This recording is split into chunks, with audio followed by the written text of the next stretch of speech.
I found myself sick of the internet. Now, I'm not talking about the whole of the internet here. I still like it if I find something funny, something interesting, something that makes me feel connected to another person.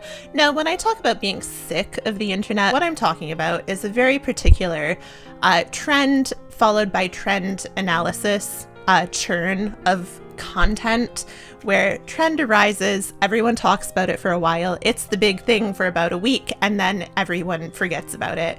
And the problem with these trends is not even the trends themselves, it's that they kind of feel like entirely disconnected from anything in normal reality. Like they make me feel almost out of body sometimes. This week, to give hopefully an illustrative example that also probably will not make any sense to anyone if they watch this anytime after like this exact week, is like the whole like ballerina farm article that came out about, you know, the influencer Hannah Nealman of Ballerina Farm. She's a Mormon wife who lives with her husband and 8 children on a farm in Utah. And she's like the queen of the tradwives, as they say. So this week an article came out in the Times, you know, supposedly kind of like just describing her life, but also people latched on to things about how she was actually a Juilliard trained ballerina. Now she's living on this farm and has kids and gave up her dancing dreams to be with this man.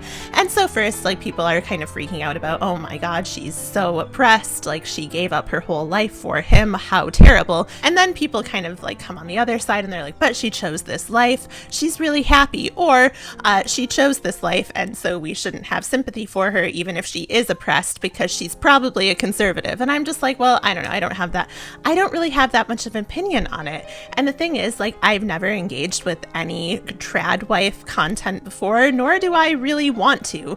And it's made me feel, as these trend cycles always do, just very weird in myself. Very strange, like I've said, very out of body. It gives me this dominating sense of unreality, and it's uncomfortable. And the thing is, though, I know that I can be an offender in this area myself. I know that I can fall into the essay or video essay industrial complex. I get that even maybe on some small level, by even lightly commentating on this trend or how I'm sick of internet trends, I'm doing it right now. It's like you can't escape. It's like a disease. And the more I'm caught in this analysis of things that people are doing on the internet, trends that have no connection to me or my tangible real life in any way, shape, or form, I feel less connected to myself. I feel uninspired, uncreative, incapable of having an original thought. And so, as a result, I decided that this week I was going to do a little grounding exercise, as it were. I was going to ground myself in the concrete reality. And now I kind of try to do this in my normal day-to-day life, like, you know, going for walks, getting outside, going on bike rides, etc., etc. The problem is, though, like, those have not proven sufficiently grounding because they leave me thinking too much still. I should also mention that I'm not good at grounding myself. I never have been. Not since I was probably a child. I have never been a very present or mindful person. I have always had my eyes on what's over the horizon since I was a kid living in a small town, and I discovered the wonders of the big city, and I thought, okay, I got to dedicate my whole life to this far off future in which I live in the big city. And then I attained that dream, indeed, in my adulthood. Oh, what happened? I was in the big city, though, and I'm also constantly thinking about what's over the horizon. What new opportunity can I take? What new people can I meet? What relationship can I get into? What friendships can I develop? Like, I'm still thinking about what's over the horizon, but, you know, maybe in some ways I can still ground myself through the small actions, even if, like, my general state of being is very much focused on what's next. Scarlett, do you want to be in? You're a star. You've been the star before. For this grounding exercise, I knew it had to be something that was in no way connected to any of my goals or aspirations, so I picked drinking. Wow, that's a good sound. I decided to do a little thing called aperitivo time, inspired by TikToker Georgie Eats, like credit where credit's due. In her TikToks about aperitivo time, she, as she says, pairs a lovely little drink with a lovely little snack, and I thought this looked absolutely, indeed, lovely, and I thought that it would be the perfect way to ground myself in some version of reality that is not goal-oriented and that is not internet-oriented. And I decided that I would make a Campari spritz because I wanted to, and it seemed like sufficiently late summery. I don't know if it is. If you want like actual legitimate food drink pairings where like the flavor profiles and stuff are thought out, I would recommend going over to Georgie Eats. But if you want something that's just like me as a total amateur in my parents' kitchen playing around with food, yeah, do stay here.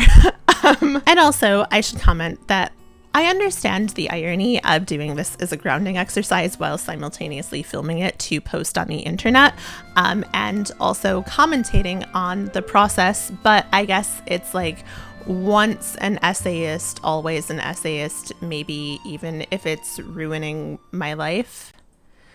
So anyway, first you gotta gather your ingredients. And like this was honestly where the whole idea almost fell apart for me. This was where I saw what seemed to be the vast number of things I needed to acquire in order to do this aperitivo hour. It actually wasn't that many things, but it seemed like a lot. And it just made me feel so tired. But nonetheless, I persevered. Now, getting around to actually making the aperitivo, I mean, I have to say, there really is something to the process of working with your hands, and honestly, it does make you feel grounded. So I chopped my tomatoes. I opened with great difficulty a can of white beans. I put them in a food processor with 2 cloves of garlic and some olive oil and some salt and pepper to taste. I let it blend. I cut up some pita triangles to make pita chips, and then I roasted the tomatoes.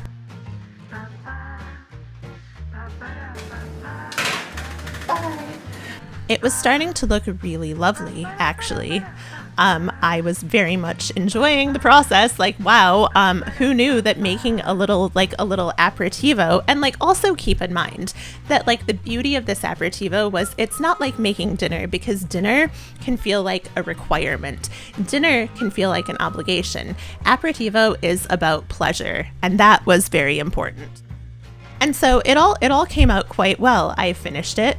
It was beautiful, honestly. It tasted wonderful. I decided to garnish with a few basil leaves to make it even prettier, and like, you know, douse it with some Trader Joe's seasoning mix. I think it's like some aglio and olio or whatever, however you pronounce it. I don't know.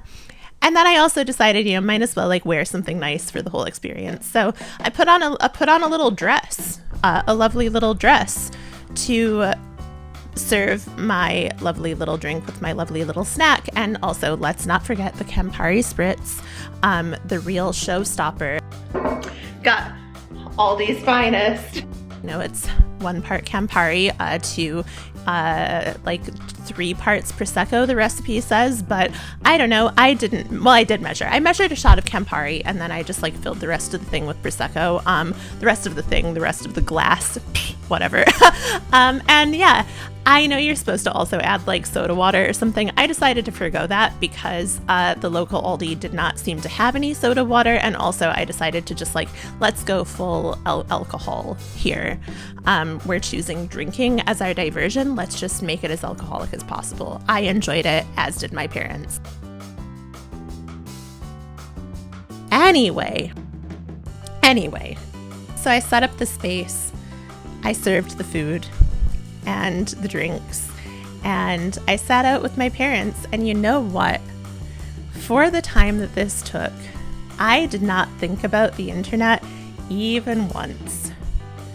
For the duration of this, I I didn't have to listen to people commentating about tradwives. I became my own tradwife. Sorry, that was a terrible joke, but and so my closing thought on all of this is if you're feeling that your sense of reality is slipping, just like do an aperitivo hour.